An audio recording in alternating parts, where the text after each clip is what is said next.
شادی کے 18 سال بعد اسے اپنی غلطی کا احساس ہوا تھا۔ اس نے ماں باپ کی مرضی کے خلاف شادی کی تھی، یعنی بھاگ کر۔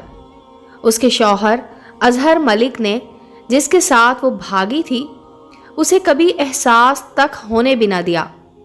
اس نے جو وعدہ اس کے ساتھ شروع دن سے کیا تھا وہ پورا بھی کیا۔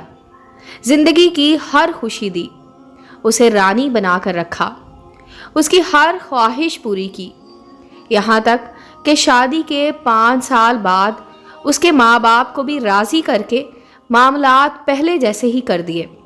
مگر آج وہ پچھتاوے کی آگ میں جل رہی تھی۔ اسے احساس ہو گیا تھا، ہوا کچھ یوں کہ اس کا شوہر اظہر ملک اپنی بیٹی جو کہ اب 17 سال کی تھی اس کی شادی کرنا چاہتا تھا، مگر وہ اپنے شوہر کے فیصلے کے خلاف تھی۔ اس کا خیال تھا کہ بچی ابھی چھوٹی ہے، اسے آگے پڑھنا چاہیے، جب وہ ڈاکٹر بن جائے گی تب اس کی شادی کریں گے۔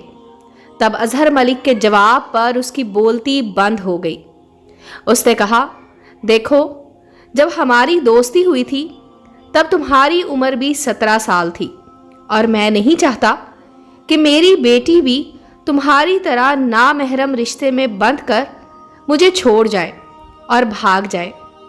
ان الفاظ نے اسے عرش سے فرش پر لا پٹکا تھا۔ وہ پچھتاوے کے گہرے کنویں میں جا گری تھی۔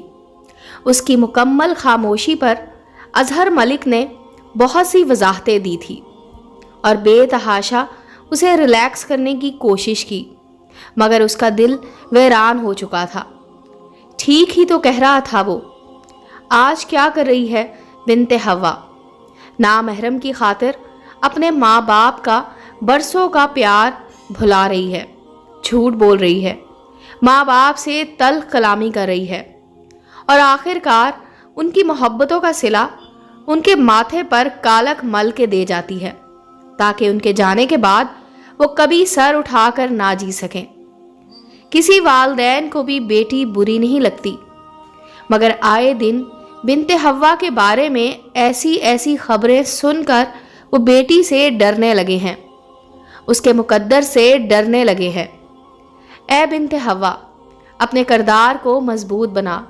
کسی کے چند پیار بھرے وعدوں کی خاطر ماں باپ کی برسوں کی محبت کو مت بھلا۔ یہ وعدے صرف تمہیں پھنسانے کے جال ہیں۔